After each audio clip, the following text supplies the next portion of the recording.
السلام علیکم ورحمۃ اللہ وبرکاتہ۔ کیسے ہیں دوستو؟ امید ہے کہ آپ تمام احباب بخیر عافیت کے ساتھ ہوں گے۔ مزید ہم اللہ تبارک و تعالی سے دعا کرتے ہیں کہ اللہ تبارک و تعالی ہم تمام کو ہر بلا سے، ہر وبا سے مکمل حفاظت فرمائے، آمین۔ تو ناظرین و سامعین، آپ تمام احباب کا ضیا ٹی وی چینل میں استقبال ہے۔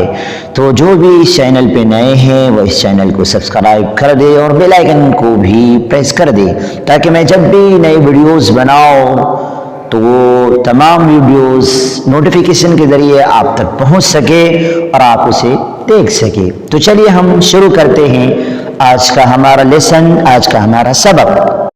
وہ یہ ہے، سب سے پہلے ہم قرآن مجید کی اس آیت کو پڑھ لیتے ہیں جس سے فائدہ ہو مومنوں کو سمجھانے کا، بتانے کا، اسے سکھانے کا۔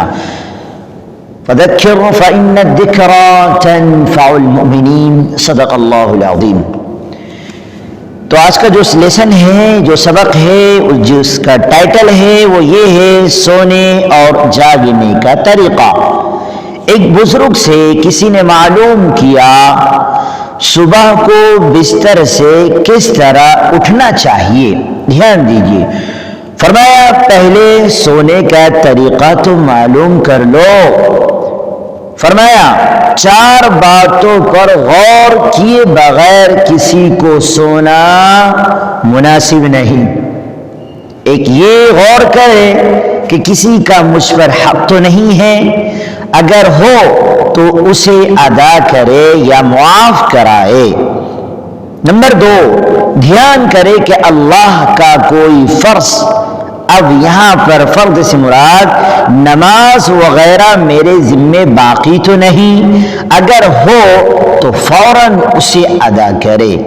نمبر 3، سونے سے پہلے تمام گناہوں سے توبہ کر لے۔ نمبر 4، وصیت لکھ کر رکھ لے، کیا معلوم یا آخری نیند ہو اور اس کے بعد جاگنا نصیب نہ ہو۔ کسی بزرگ نے فرمایا صبح کو 3 خیالات کے ساتھ آدمی اٹھتا ہے۔ نمبر 1، کوئی تو مال کی طلب لے کر اٹھتا ہے۔ نمبر 2، کوئی گناہ کی خواہش کے ساتھ اٹھتا ہے۔ نمبر 3، اور کوئی صحیح راستے کی تلاش و جستجو لے کر بیدار ہوتا ہے، جاگتا ہے، اٹھتا ہے۔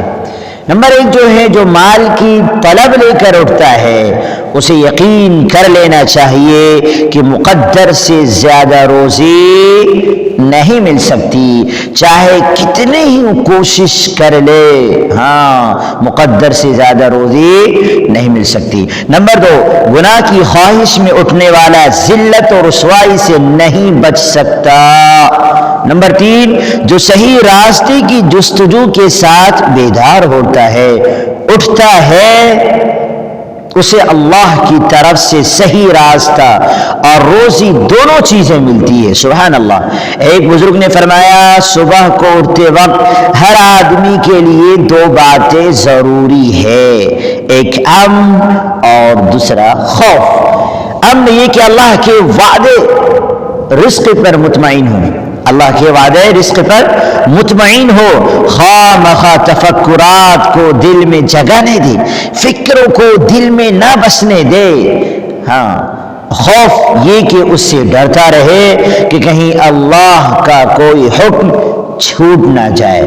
ایسے کرنے والے کو اللہ تبارک و تعالی 2 نعمتیں عطا فرماتا ہے، ایک قناعت یعنی جو کچھ پاس موجود ہے صبر کے ساتھ، شکر کے ساتھ اس پر مطمئن رہنا۔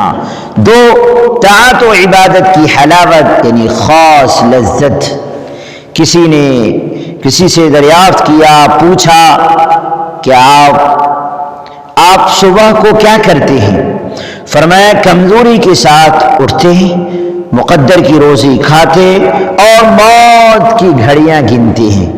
مالک بن دینار رحمۃ اللہ علیہ سے کسی نے یہی سوال کیا تو فرمایا اس آدمی کی کیا صبح ہے جو ایک گھر سے دوسرے گھر کی جانب منتقل ہونے والا ہے اور پتہ نہیں وہ دوسرا گھر جنت ہو یا جہنم۔